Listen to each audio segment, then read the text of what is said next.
This is Beat the Closing Line.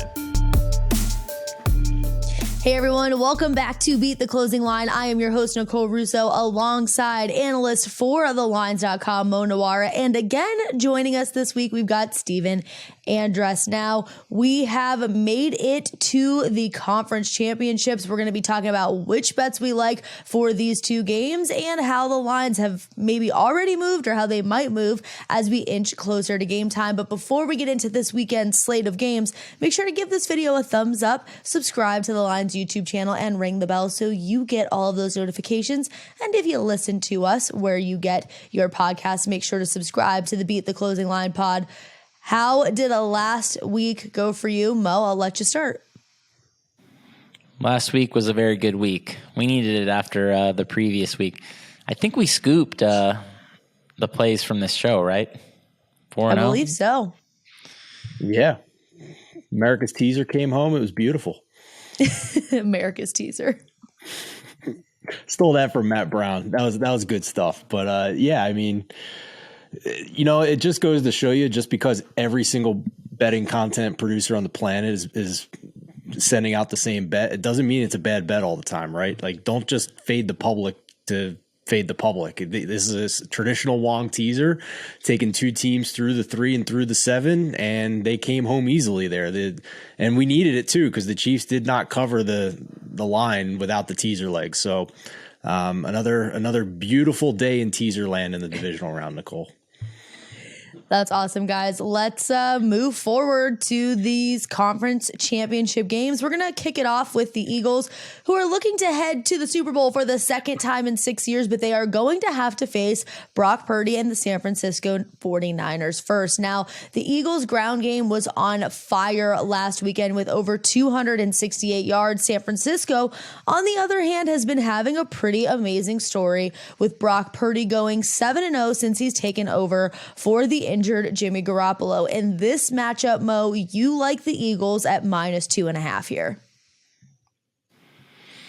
Yeah, sometimes you can boil a handicap down to one sentence. I think this is one of those spots. I just see the Eagles at home with a better coach and a better quarterback and south of 3, and I think that's just wrong. I know there's people who are going to push back on Nick Sirianni being a better coach than Kyle Shanahan. I would just tell those people, actually watch what Shanahan does in games, because he's awful. Yes, he's a very good game planner and offensive head coach designer, but when it comes to actually making decisions in game, he's one of the worst. Just consistently passes up positive EV spots where you should be aggressive, and he just loves kicking field goals. We saw that last week. And yeah, I've been a little bit skeptical of Brock Purdy. It keeps costing me, but he did not play a very good game against the Cowboys. I thought it was a pretty unimpressive performance against the best defense he's faced. He's faced I think 3 decent defenses so far, 2 pretty mediocre games.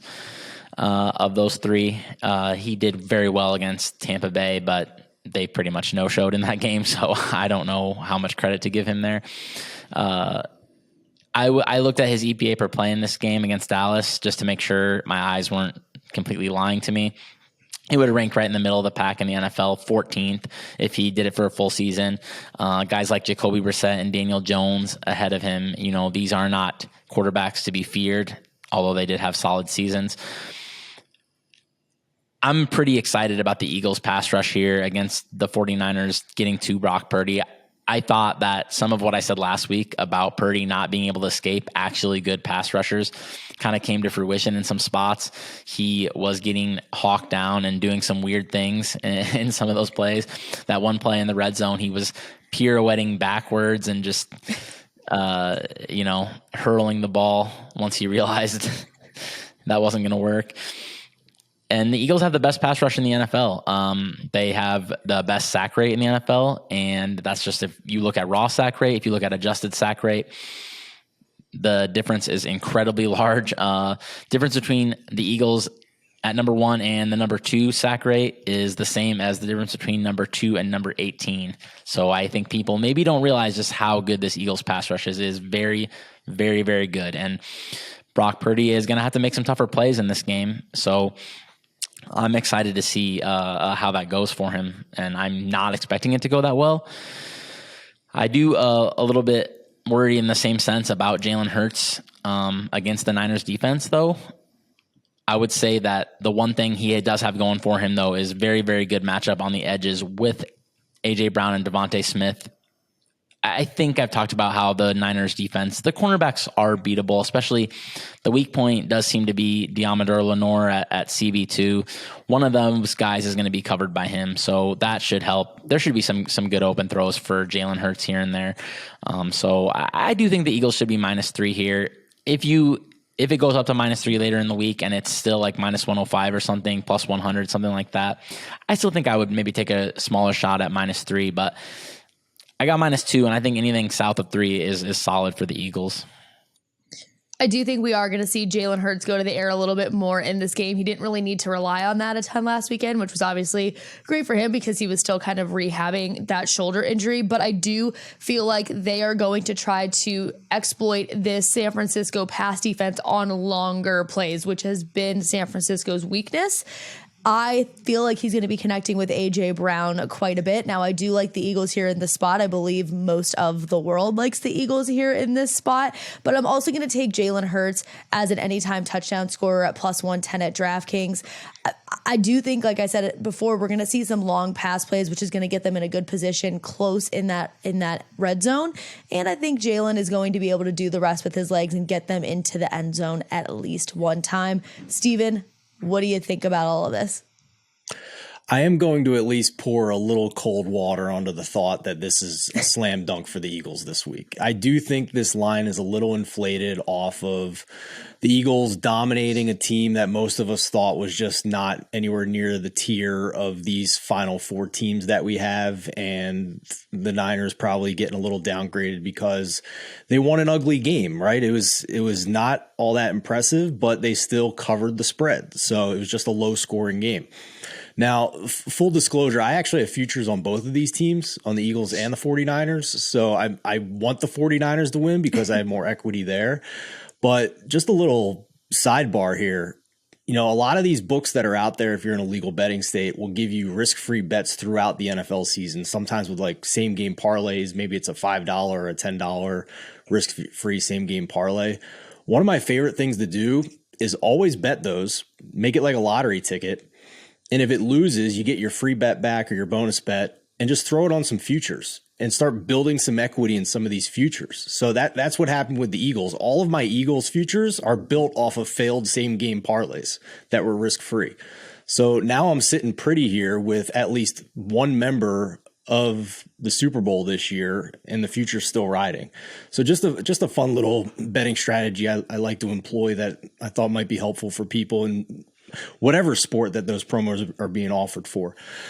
Nicole, I think the most confident thing I am about this game is that both teams are going to be able to run the ball, believe it or not. I know the 49ers are second in rush to EPA and success rate, but if you look at the Eagles in games Jalen Hurts has been on the field, the rush game has been really in another stratosphere. And I don't think that's hyperbolic to say. They're not only first in rush EPA, but the gap between first and second is the same between the gap from second to 18th. And they're also first in success rate. And the gap between first and second is the same as the gap between second and 14th. And there was a really great clip from NFL Live this week. Go find it if you haven't seen it, of them breaking down why it's so difficult to defend the Eagles offense. And it's because everything is a read. And Jalen Hurts is either handing the ball off or passing it based on what the linebackers are doing post snap. So you could have the perfect play call, and if you make the wrong decision that split second, the Eagles are taking advantage of it. So that's where a lot of this run game success has been coming from. And I'm not sure that anybody can stop it, to be honest with you, even the 49ers who have been this stout. So I think, gun to my head, I think the Eagles have an advantage here for all the reasons Mo said, but I'm not convinced that this is just some slam dunk for the Eagles. I do think by far this is the toughest matchup they've had all season. They have been feasting on one of the 3 easiest schedules all year. Got a cakewalk to this point in the NFC Championship with a bye week and having to play the New York Giants, who are just an inferior team to any of these Final Four. So this is the real test for the Eagles. If they prove it here, they're legit, and they're probably going to win the Super Bowl, to be honest with you. We'll see. I think they match up extremely well, and I don't see really a weakness at any level of their roster anywhere. And I don't think I can say that about any of the other 3 teams. All right. And moving on to the next game, we've got Steven on the show for the second time, and he's mixing things up again with a prop bet. Technically, I did just do the same, so that's okay. But the Kansas City Chiefs are going to face the Cincinnati Bengals. Now, the opening line was KC -2.5. It's looking like it's sitting right now at Cincy -1. A lot of this had to do with the speculation that Mahomes wouldn't be 100% in this matchup, but it looks like he might be better than we thought. But for this one, like I said, we're not looking at the spread here. Steven, you are taking Pacheco over 47.5 rushing yards. So talk us through this one. Yeah, for sure. To be honest with you, Nicole, I know I'm mixing it up with props, but I think we all would agree when you get to this point in the season in the conference championships, when it comes to spreads and totals, we're really, betting our opinions on these. There's not like a numerical edge that we're going to get when there's only 2 games left on the board and every sharp on the planet is locked on those games. So, sometimes you got to mix it up. And a lot of times they offer so many props that it's hard to keep track of all of them at the same time. So Isaiah Pacheco over 47.5 rushing yards. I bet this over at Bet Rivers. If you go to TheLines.com under the odds tab, hit the prop finder tool, you type in a player's name, and you instantly get to compare the lines for these props across all the different sports books in your state. And this was a bit of an off-market number at 47.5 with -10 to -114 juice. The other books are all at 50 for the most part, or the same number but juiced a lot higher. So first of all, I think it's a wrong number.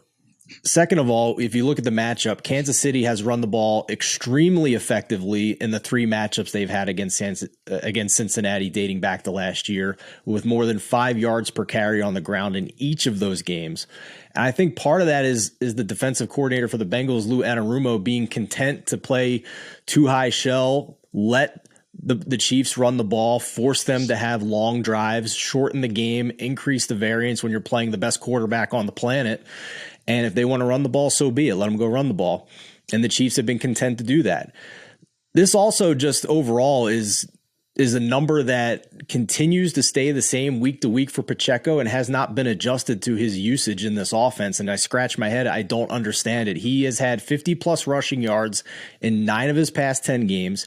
He's had 60-plus in 8 of his past 10. He's had 70-plus in 5 of his past 10. So I don't know why this number hasn't been adjusted, but, in my mind, Isaiah Pacheco might be the best 7th-round rookie still playing in the NFL here. No offense to Brock Purdy, but he's been phenomenal in the run game for the Chiefs. Mo, are you siding with Steven on this one? I am. I'm not a Pacheco guy, first of all, I want to say. Really? I just think the Chiefs fandom's obsession with him is ridiculous. I mean, I think it's their own line, right? Fumbles and poor performance in the passing game, basically 0 performance in the passing game. I just don't think he's near as good as people realize, but as people think. But he is a pretty good runner of the football, though. Unfortunately, that just doesn't have very much value nowadays. If this was 1995, boy, Pacheco would be one hell of a pickup for the Chiefs. Probably wouldn't have gone in the 7th round, though. I would tend to agree with you, basically, that there is something to the Chiefs' ability to run the ball against the Bengals. I've mentioned it a lot over the season that the Bengals' run defense is just okay. It hasn't been that strong. And I think the Bengals are just playing a lot of light boxes here, kind of defending the Chiefs the way the Chiefs defend a lot of other teams over the last few years. And the Chiefs' run blocking has been super, super strong all year. I believe they were number 1 on PFF grades for a lot of the season. Looks like they've slipped down to 5th, but still a very good run blocking unit there. And I think the only thing that just could ever really worry you in this spot is the Chiefs running back usage has been really tough to predict in a lot of spots. Andy Reid does seem to have some different game plans that involve different players. He likes to ride the hot hand in some spots. If the Chiefs fall behind a little bit early, I think we won't see very much Pacheco. Jerick McKinnon obviously has been kind of the go-to back for the Chiefs over the last couple of years in the playoffs, but obviously more of a force in the passing game. And I think we could see, like, if Pacheco rips off some early runs, yeah, this is going to go way over that because he's going to stick with it. Sticking with this same game, and Mo, now we're mixing it up a little bit. We haven't done one of these before, but you're going with the first half being the higher scoring half at plus 100 on DraftKings, which isn't a very, I would say, common bet, not one that we normally talk about on the show. So give us some more details on that one. Yeah, this one I thought kind of jives with a little bit what Steven has been talking about with the Chiefs' rushing success.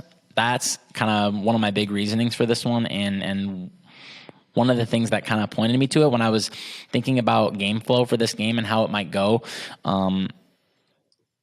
First half is an underdog to the second half, which I think is not going to surprise a lot of people. People are probably going to think of this game as a game where whichever quarterback is behind is going to turn it on late, is going to engineer some drives, come back. We could see some scoring, something like what the Chiefs and Bills did in that insane game last year.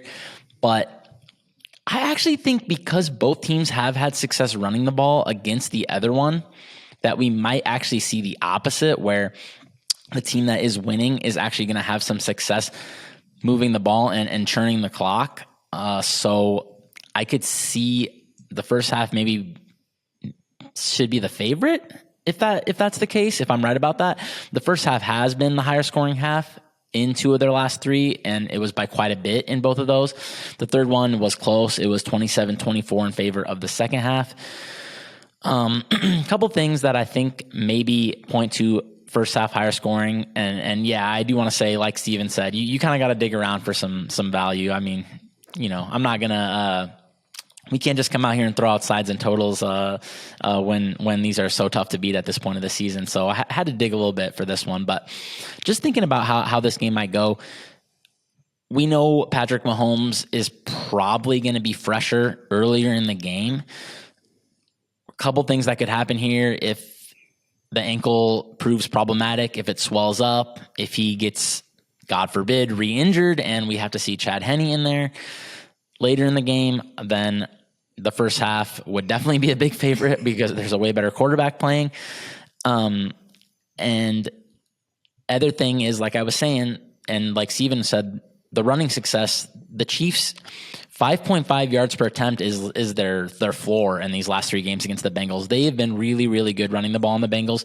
But the Bengals, obviously everyone saw them just absolutely destroy the Bills on the ground last week. But they also did very well against the Chiefs in the game earlier this year. Despite not having Joe Mixon, although I guess it's questionable what the drop-off really is to Samaje Perine, but they did run for 152 yards with Samaje Perine as the primary back in that game. So, yeah, I think both teams, whichever has the lead, is going to be trying to run the ball, and they might actually do a decent job of it. So we could see a slower fourth quarter than people realize, basically. Steven, any thoughts on that before we move into the last pick of the game? Or of the day, for starters, sorry, not the game. For starters, you have a defensive coordinator in Nuwwarah and Eli for the Bengals who has a streak now of not allowing a fourth quarter touchdown in the 3 playoff games he had in the run to the Super Bowl, and also the 2 playoff games so far this year. And they had a huge streak through the second half of last year where they did not give up a touchdown in the second half of games. He's a master adjustment guy at halftime. I don't know why he doesn't get more head coaching consideration, to be quite honest with you. Lou Riddick just tweeted that out this week as well. He hasn't gotten a single interview. It's mind-boggling to me. And he's done a good job against the Kansas City Chiefs in all 3 matchups dating back to last year against the Chiefs, including the one this season.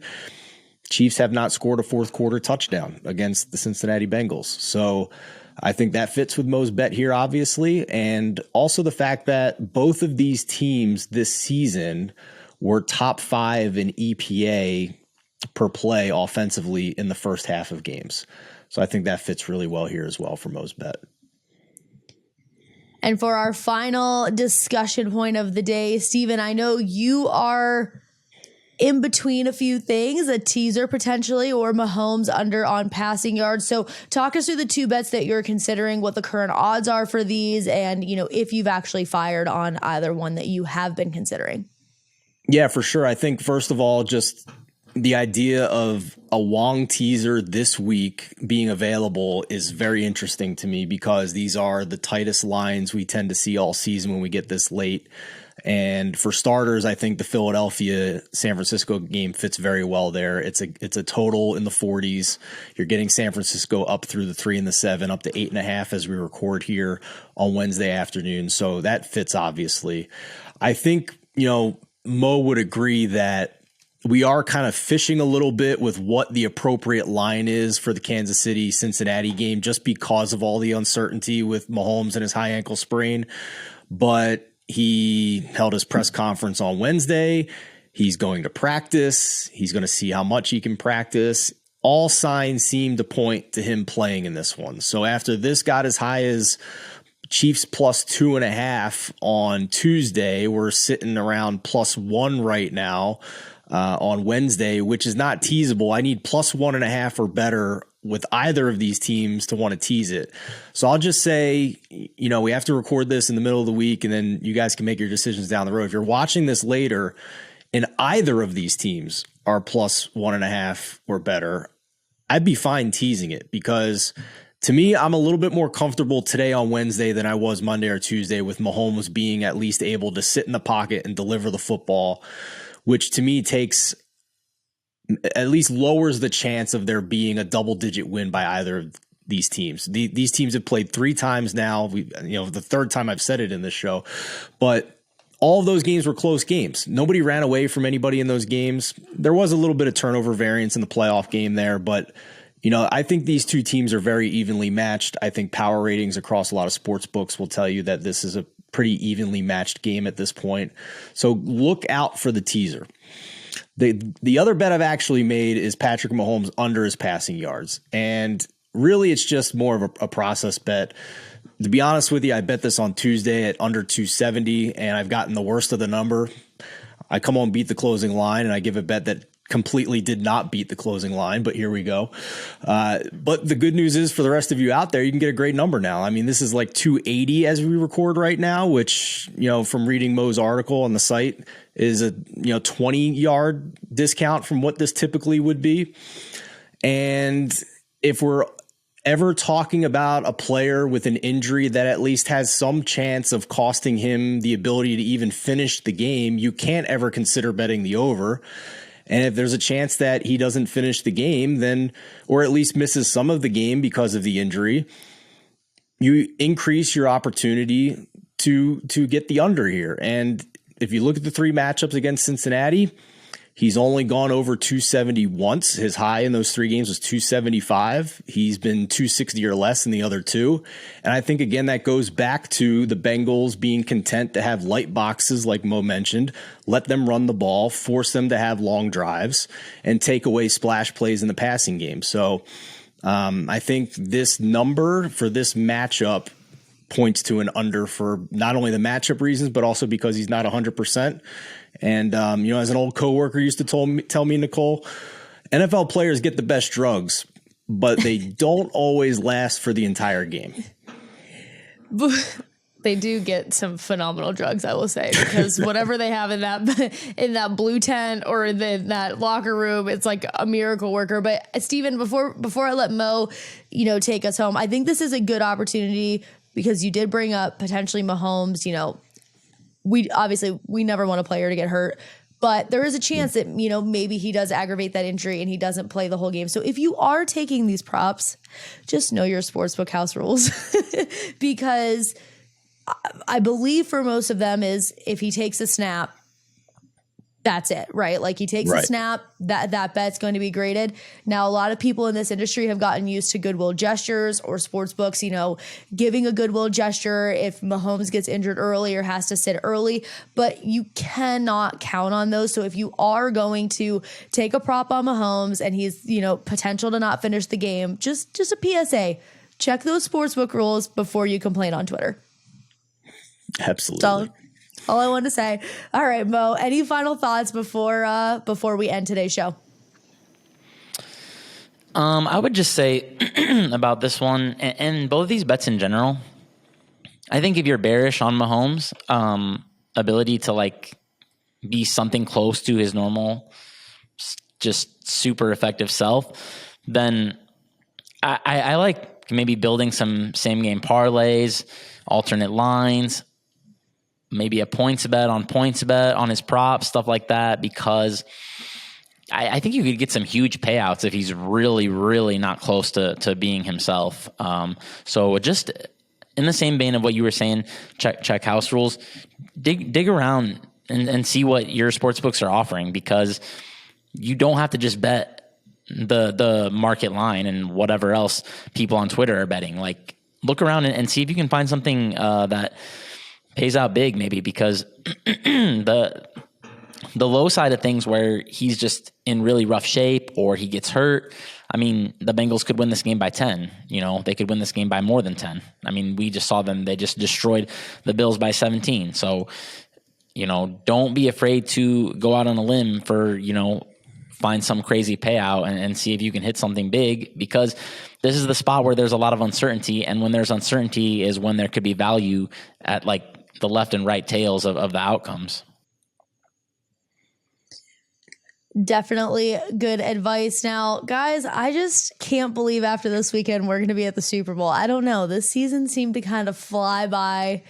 We're either at the Super Bowl or the best Rihanna concert, of the past 5 years, however you want to look at it. But if you are wagering this weekend, good luck on your bets. And we will see you next time for our final chat on Super Bowl. Steven and myself are actually going to be on the ground in Arizona, so make sure that you are checking out the Line social media feeds, because we're going to be giving you kind of a lot of behind the scenes looks at stuff that's going on in Phoenix for the Super Bowl. Again, it's the first Super Bowl that has been held in a legal betting jurisdiction, so obviously for us and all those sports bettors out there, it is a very exciting time, and we will have all of those betting previews and injury reports and everything over at TheLines.com. And last but not least, make sure you are following our Discord channel, because there are going to be a ton of betting discussions in there as well. We'll see you guys next week.